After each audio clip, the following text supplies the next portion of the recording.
இப்ப நடந்துட்டு இருக்க ரஷ்யா உக்ரைன் பிரச்சனையோட நிலவரம் போன பகுதியில கர்லிவ்கா வரைக்கும் பார்த்திருந்தோம். ஸோ அதுக்கப்புறம் என்னெல்லாம் நடந்திருக்கு அப்படிங்கிறது பார்த்தோம்னா ஏகப்பட்ட அப்டேட்ஸ் நடந்திருக்கு. நேத்திக்கு நம்ம ரெக்கார்ட் பண்ணதுக்கு இன்னைக்கு காலையில எந்திரிக்கும் போது நிறைய அப்டேட்ஸ் கிடைச்சிருக்கு. அது எல்லாத்தையுமே தொடர்ந்து பார்க்க ஆரம்பிச்சிடலாம். அதுக்கு முன்னாடி ஒரு முக்கியமான செய்தி. இந்த உக்லிடார இத்தனை நாளா, அதாவது 2 வருஷமா ரஷ்யன்ஸ் கிட்ட இருந்து ப்ரொடெக்ட் பண்ணிட்டு இருக்கக்கூடிய ஒரு பிரிகேட், 72வது மெக்கனைஸ்ட் பிரிகேட். அந்த பிரிகேட உக்ரைனோட கமாண்டர் இன் சீஃப் ஆன சிர்ஸ்கி அவர்கள், நாங்க இவங்கள ரொம்ப நல்லா பெர்ஃபார்ம் பண்றாங்க, அதனால இங்கிருந்து நாங்க என்ன பண்றோம் அப்படின்னா கர்ஸ்க்கு பதிலா டிப்ளாய் பண்றோம் அப்படிங்கிறத சொல்லிக்கிறாங்க. ரொம்ப ரொம்ப நன்றி தலைவரே அப்படிங்கிறத ரஷ்ய தரப்புல இருந்து ரொம்பவும் குசியில் இருக்கிறாங்க. ஐயோ, நம்மளுக்கு வேணுங்கிற மாதிரி நிறைய முடிவுகள் எடுக்கிறாரு, இவருக்கு செலவு வச்சாலும் ஆச்சரியப்படல சிரிஸ்கி அவர்களுக்கு. ஏன்னா பக்ரோஸ்க்கு பகுதியில் வந்து கார்டை டவுன் பண்ணது மட்டும் இல்லாமல் இப்போ உக்லிடார் பகுதியில் கார்டு டவுனை பண்றாங்க. இதனால வேகமா ரஷ்ய வீரர்கள் முன்னேறுவாங்க. இது ஜாப்ரோசியா பகுதிக்கு நல்லது கிடையாது, ரெண்டாவது டொனஸ்க் பகுதிக்கு நல்லது கிடையாது. ஏன் இப்படி செய்யறாங்க அப்படிங்கிறது போல நான் இல்ல, பெலுகா அவர்கள், உக்ரைனோட நேஷனல் செக்யூரிட்டியோட அந்த கவுன்சில் இருக்கக்கூடிய ஒரு மெம்பர் பெலுகா அவர்கள், இவங்க முக்கியமான ஒரு லாமேக்கர். இவங்க தான் அடிக்கடி அசிங்கமா பேசி போட்டுருந்தாங்க, ஏன்ப்பா ப்ராப்பரான டெக்னிக்ஸ் இருந்தாலே ஈஸியா தோக்கடிச்சிடலாம் ரஷ்யாவை, இங்க வச்சு சண்டை பிடிங்க, எங்க போறீங்க அப்படிங்கிறத சொல்லியிருந்தாங்க.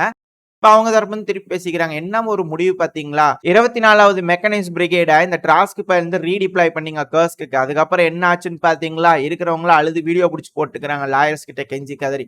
இப்ப அதே போல சுச்சுவேஷன் தான் இங்கேயும். 74வது பிரிகேட் தூக்கி கொண்டு போய் நீங்க கர்ஸ்க்கு கொண்டு வந்தீங்க, நீங்க யாருங்க ப்ரொடெக்ட் பண்றது, என்ன எல்லாத்தையும் ரஷ்யா கொடுத்தலாம் முடிவு பண்ணிட்டீங்களா அப்படிங்கிறது போல காரசாரமா அவங்க தரப்பு இந்த கேள்விகள் வருது. அதாவது உக்ரைனோட நேஷனல் செக்யூரிட்டி அண்ட் டிஃபென்ஸ் இன்டெலிஜென்ஸ்ல இருக்கக்கூடிய மிக முக்கியமான ஒரு நபர், இவங்க கிட்ட இருந்து இப்படி ஒரு காரசாரமான ஒரு கருத்துக்கள் வரும்போது இது எப்படி உக்ரைன் எதிர்கொள்ள போறாங்க அப்படிங்கிறது தெரியல. பட் ஆனா அது கண்டுக்கிற மாதிரி இல்ல.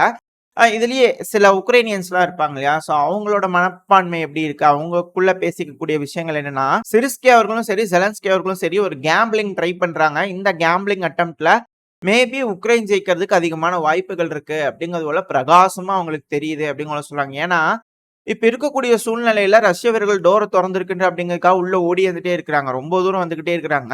ஸோ அவங்களுக்கு பின்னாடி எப்படி இருக்கு, பக்கவாட்டில் எப்படி இருக்கு அப்படிங்கிறது எதுவுமே அவங்களுக்கு தெரியல. கரெக்டான பொறியில சிக்கும் போது ஒரு அப்படியே கட்டி பிடிச்சி வச்சுக்குவாங்க உக்ரைனியன்ஸ் அப்படிங்கிற சொல்றாங்க. ஏகப்பட்ட ரஷ்யன்ஸா பிரிசனர் ஆஃப் வாரா பிடிக்கிறதுக்காக செய்யக்கூடிய ஒரு விஷயம் தான். ஏன்னா வேகமா முன்னேற போகும்போது குழப்பங்கள் ஏற்படும், ரொம்ப ஆர்கனைஸ்டா இருக்கணும். ஒரு சின்ன தப்பு ரஷ்ய தரப்புல செஞ்சாலும் மிகப்பெரிய இழப்புகளை சிந்திக்க நேரிடும், அதுக்காக இப்படி செய்யறாங்க அப்படிங்கிற சொல்லிட்டு இருக்காங்க. அப்படியே என்னங்கெல்லாம் தெரியல, இது போல உக்ரைன் தரப்புன்னு சொல்றாங்க. ஆனா ரஷ்ய தரப்புல அப்படிலாம் இருக்கிற மாதிரி தெரியல. அவங்க ரொம்ப கால்குலேட்டடா ரொம்பவுமே ஆர்கனைஸ்டா முன்னேறிக்கிட்டு இருக்காங்க. எந்த பகுதியில போகணும், எந்த டைமுக்கு போகணும், எப்ப போகணும்னு அவங்க வெல் கால்குலேட்டடா போயிட்டு இருக்காங்க அப்படிங்கிறது புரிஞ்சுக்க முடியுது. ஏன் அப்படின்னா இந்த மிர்னோகிராட் இருக்கு இல்லையா, பக்ரோஸ்க்கு முன்னாடி இருக்கக்கூடிய ஒரு மிக முக்கியமான ஒரு டவுனு, பக்ரோஸ் கூட ஒரு அரண்னு வச்சுக்கோங்களேன். ஸோ அந்த மிர்னோகிராடுக்குள்ள ரஷ்யன்ஸ் போயிருக்கிறாங்க, அதை ஸ்டாம் பண்ணிட்டு இருக்காங்க. இப்போ ஈஸியா போறாங்க ரஷ்யன்ஸ். இப்போ அந்த மிர்னோகிராட் முடிச்சதுக்கு அப்புறமா உடனே பக்ரோஸ்க்கு போயிருக்கலாம், மற்ற இடங்கள் எல்லாம் கான்சென்ட்ரேட் பண்ணாம அங்க ஊடுருவி போயிருந்தாங்க, குதிரை கடிவாளம் கட்டின மாதிரி போயிருந்தாங்கன்னா இவங்க யோசிக்கிறது கரெக்டா இருக்கும். பட் ஆனா என்ன இப்படி அப்படிங்கிறது தெரியல. ஆனா இப்ப வந்து பாத்தீங்கன்னா பக்கவாட்டுகள் தாக்குதல் பண்ணி பிளாங்கிங்ஸை ரெடி பண்ணிட்டு அதுக்கப்புறம் தான் புஷ் பண்றாங்க.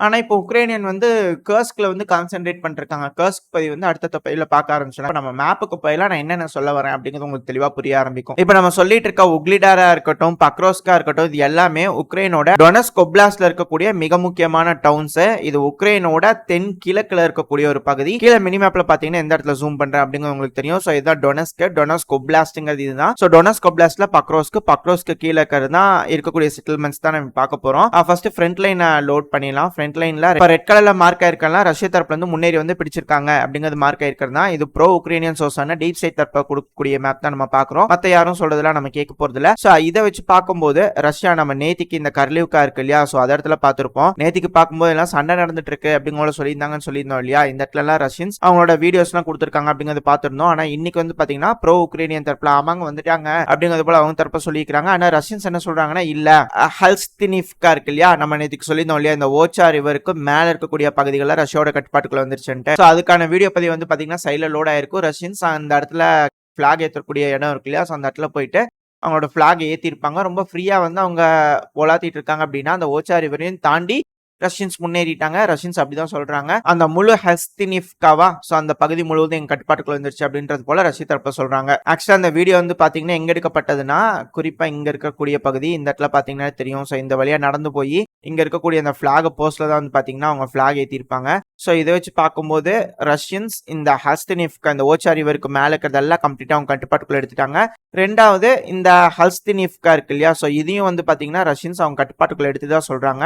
ஸோ இந்த முழு பகுதியும் ரஷ்யன்ஸ் அவங்க கட்டுப்பாட்டுக்குள்ள எடுத்துட்டாங்க. ஸோ கூடிய சீக்கிரத்தில் இங்க இருக்கக்கூடிய நபர்கள் எல்லாமே இவாக்குவேட் பண்ணும் பணியில இறங்கிடுவாங்க. அதாவது உக்ரைனியன்ஸ் சொல்றேன், இங்க இருந்து வெளியேறிட்டாங்க அப்படின்னா ஒரு மேசிவான ஒரு ஃப்ரண்ட் லைன் வந்து கொலாப்ஸ் ஆயிரும். ரஷ்யன்ஸ் வந்து பெருமளவுல ரிசர்வ்ஸ் எல்லாத்தையும் ரெடி பண்ண ஆரம்பிச்சிருவாங்க. ஸோ அவங்க எல்லாத்தையும் ஃபார்வர்டில் டிப்ளாய் பண்ணும்போது இன்னும் பெருமளவுல முன்னேறிட்டு இருப்பாங்க அப்படிங்கிற மாற்றுக்கிறது இல்லை.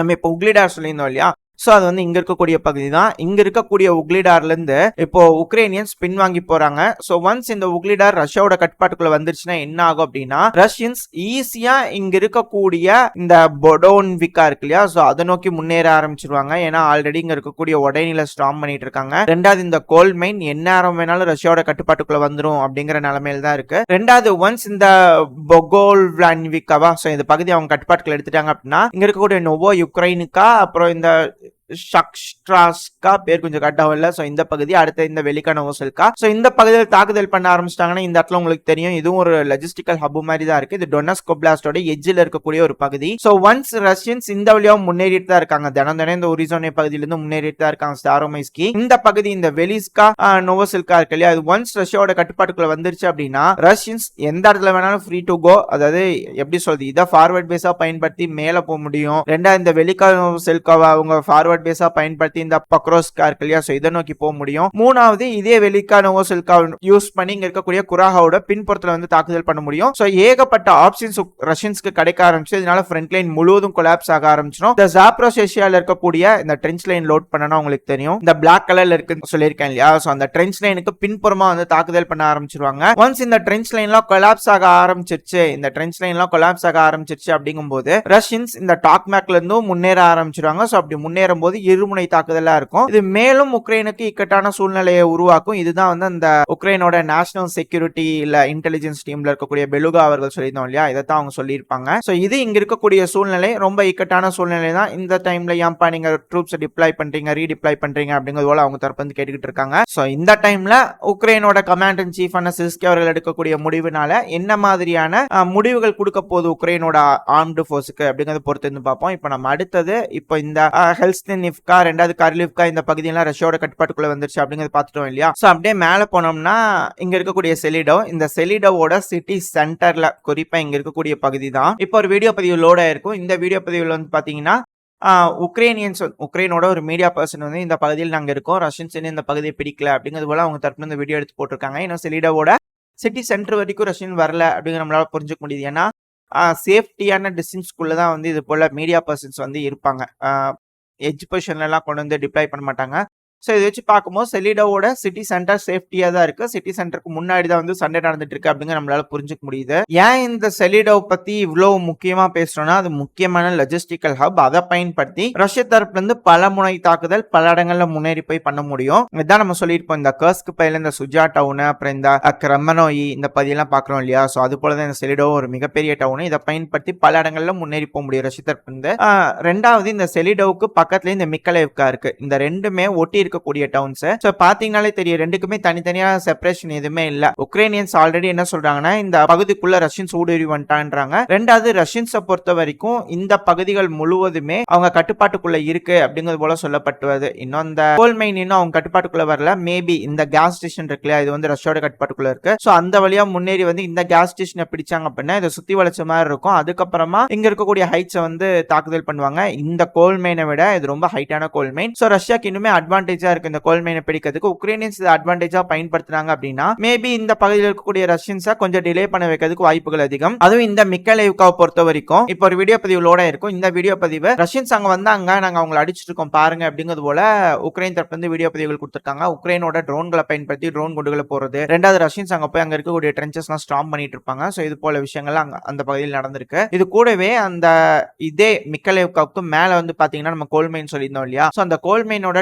டாப்ல வந்து வந்து பாத்தீங்கன்னா ரஷ்யாவோட கொடி வந்து ஏத்தி வச்சிருந்தாங்க ரஷ்யன்ஸ். சோ அந்த கொடி நாங்க அடிச்சிட்டோம் பாருங்க அப்படிங்கிறது போல உக்ரைன் தரப்பு வந்து ஒரு வீடியோ பதிவு எடுத்து விட்டுருக்காங்க. சோ இதை வச்சு பார்க்கும்போது ரஷ்யன்ஸ் அது எல்லாத்தையும் அவங்க கட்டுப்பாட்டுக்குள்ள எடுத்திருக்காங்க அப்படிங்கிற நம்மளால புரிஞ்சுக்க முடியுது. பர்டிகுலரா இந்த 2 வீடியோ எங்க இருக்கப்பட்டதுன்னா அந்த ரஷ்யன்ஸ் ஸ்ட்ராங் பண்ணிட்டு இருந்தாங்க இல்லையா, சோ அது வந்து இங்க இருக்கக்கூடிய பகுதி. ரெண்டாவது அந்த கோல் மைன் வந்து இங்க இருக்கக்கூடிய கோல் மைன். அது ஹைட் வந்து உங்களுக்கு புரியறதுக்காக சொல்லியிருந்தா கொஞ்சம் ஹைட்டான ஒரு பொசிஷன் தான். சோ அந்த இடத்துல இருந்து எந்தெந்த பகுதிகளில் யார் யார் என்னென்ன நடமாடுறாங்க அப்படிங்கறத மானிட்டர் பண்றதுக்கு ரஷ்யன்ஸ்க்கு ரொம்ப யூஸ்ஃபுல்லா இருக்கும். ரெண்டாவது இந்த மிரியன்கா இருக்கு இல்லையா, இதுவும் ரஷ்யாவோட கட்டுப்பாட்டுக்குள்ள வந்துருச்சுங்கிறாங்க. பட் ஆனா எந்த ஒரு ஜியோ லொகேஷனும் வரல. 29ஆம் தேதியில இருந்து நானும் பார்த்துட்டு இருக்கேன், எந்த ஒரு ஜியோ லொகேஷன்ஸும் வரல. வந்துச்சுன்னா அடுத்த பைலட் பார்க்க ஆரம்பிச்சிடலாம். ஆனா இந்த நோவோஹார்டிகாவை பொறுத்த வரைக்கும் இப்போ ஒரு வீடியோ பதிவு சைடில் லோட் ஆயிருக்கும். அந்த எட்ஜ் பொசிஷன்ல வந்து பாத்தீங்கன்னா ரஷ்யன்ஸ் வந்து ஊடுருவிப்பை அந்த இடத்துல செக் பண்ணிட்டு இருக்கும்போது கிளியரிங் ஆப்ஷன்ல ஈடுபட்டு இருக்கும்போது உக்ரைனியன் தரப்பு வந்து ஷெல்லிங் பண்ணிட்டு இருப்பாங்க. அதுக்கான வீடியோ பதிவு தான். ஸோ அந்த பொசிஷன் எல்லாமே ரஷ்யாவோட கட்டுப்பாட்டுக்குள்ள வந்துச்சு அப்படிங்கிறது போல புரிஞ்சுக்க முடியுது. இப்போ ரெண்டாவது இன்னொரு வீடியோ பதிவு லோட இருக்கும். இது உக்ரைனோட 47வது மெக்கானிக்ஸ் பிரிகேட் காம்பேக்ட் கேப்பபிலிட்டிஸ் போயிடுச்சு அப்படிங்கிற சொல்லியிருந்தாங்க. பட் ஆனா நான் வந்துட்டேன் பாரு அப்படிங்கிறதுல அந்த லோகோலி வந்து பாத்தீங்கன்னா தெரியுது. ப்ரௌன் கலர்ல இருக்கிறது, அதாவது கிரே கலர்ல இருக்கிறது திரும்பி கலர்ஃபுல்லா வருது இல்லையா, ஸோ திரும்பி வந்துட்டேன் பாரு அப்படிங்கிறது போல 47th மெக்கானிக்ஸ் பிரிகேட் அந்த பையில டேங்க்ல அனுப்பிச்சிருக்காங்க. அது தெரிஞ்சுக்கிட்டதுனால ரஷ்ய தரப்பு வந்து ட்ரோன்களை பயன்படுத்தி பாம்புகளை போட்டிருந்தாங்க. ஸோ அந்த இடத்துல தாக்குதல் பண்ணிக்கிறாங்க. இனிஷியலா அவங்க வந்து ஒரு அஃபென்சிவ் ஆபரேஷனுக்காக ட்ரை பண்ணிக்கிறாங்க. அந்த பகுதி இப்போ ரஷ்யாவோட கட்டுப்பாட்டுக்குள்ள இருக்கு. இதுக்கப்புறம் இந்த பகுதியில் என்ன நடக்க போகுது அப்படிங்கிறது வெயிட் பண்ணி தான் பார்க்கணும். ஸோ மேபி ரஷ்யன்ஸ் இந்த பக்கத்துல பிளாங்ஸ் எல்லாத்தையும் ரெடி பண்ணதுக்கு அப்புறமா ஃபர்தரா புஷ் பண்ணுவாங்களா என்ன அப்படிங்கிறது பொறுத்து வந்து பார்க்க ஆரம்பிக்கலாம். அப்படியே கொஞ்சம் மேலே போனோம் அப்படின்னா நோவோஹார்டிவ்காவோட எட்ஜில் இருக்கக்கூடிய ஒரு கோல் மைன், இந்த கோல் மைன் எங்களோட கட்டுப்பாட்டுக்குள்ள வந்துருச்சு அப்படிங்கிற ரஷ்ய தரப்பு வந்து வீடியோ பதிவுகள் விட்டுருக்காங்க. கொடி ஏற்றி வச்சுக்கிறாங்க. அது ஒரு ட்ரோன் வந்து எடுத்து காமிச்சிருக்கு. இதை பொறுத்த வரைக்கும் என்ன அப்படின்னா இந்த நோவோஹார்டிவ்கா மினிமம் டேமேஜ்ல வந்து ரஷ்யன்ஸ் எடுத்திருக்காங்க அப்படிங்கறத இங்க இருக்கக்கூடிய ஒரு விஷயம். இதுதான் பல நபர்கள் திருப்பி சொல்லியிருப்பாங்க. ஏன்னா இது ஒரு மிக முக்கியமான டவுன். ஏன்னா ஒரு டவுனுக்கு 2 பக்கத்துல வந்து பாத்தீங்கன்னா கோல் மைன் இருக்கு. அதுக்கு கீழே செலிடோவுக்கு ப்ரொடெக்ஷனா கொடுக்க வேண்டிய ஒரு டவுன் இது. இந்த டவுன் ஈஸியா மினிமல் டேமேஜ்ல ரஷ்யாவோட கட்டுப்பாட்டுக்குள்ள வந்துருச்சு.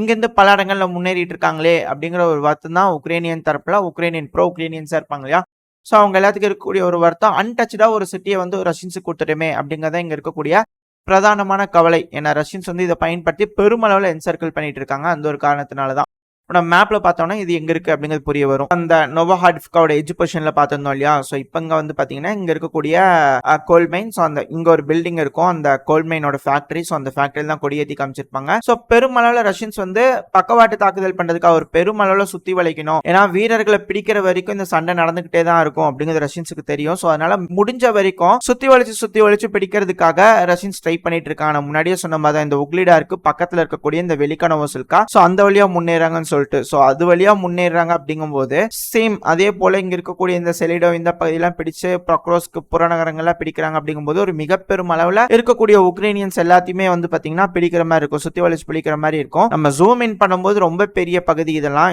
இதுவே வந்து பாத்தீங்கன்னா ஒரு 170 இருந்து 150 கிலோமீட்டர் ஃப்ரண்ட் லைன் வரும். சோ இது எல்லாத்தையும் ஓவர் கம் பண்ணி அதோட பின்புறத்துல வந்து அடிக்கும் போது ஏகப்பட்ட சோல்ஜர்ஸ் அவங்க கட்டுப்பாட்டுக்குள்ள எடுத்துக்கிறதுக்கு வாய்ப்புகள் அதிகம். அதாவது பிரிசனர் ஆஃப் வார்ஸ்னு சொல்லுவாங்க இல்லையா, சோ அது போல எடுக்கிறதுக்கு வாய்ப்புகள் அதிகம். என்ன நடக்க போது, உக்ரைனியன்ஸ் இதை எப்படி தடுக்க போறாங்க, இல்ல ரஷ்யன்ஸ் இதை எப்படி செய்ய போறாங்க அப்படிங்கறது பொறுத்து இருந்து பாத்துறோம். இதோட இந்த பதிவை நம்ம முடிச்சுக்கலாம். இந்த பதிவு எப்படி இருந்துச்சு, உங்களுக்கு பிடிச்சிருந்தா லைக் பண்ணிட்டு உங்க ஃப்ரெண்ட்ஸ் அண்ட் ஃபேமிலியோட ஷேர் பண்ணிக்கோங்க. அது கூடவே மறக்காம இந்த பதிவை பத்தி உங்களோட கருத்துக்களை கமெண்ட் செக்ஷன்ல சொல்லுங்க. இந்த பதிவு நல்லா இருக்கும் நம்பிக்கை அடுத்த பதிவில் உங்களை சந்திக்கிறேன். அது வரைக்கும் ஸ்டே சேஃப். By by.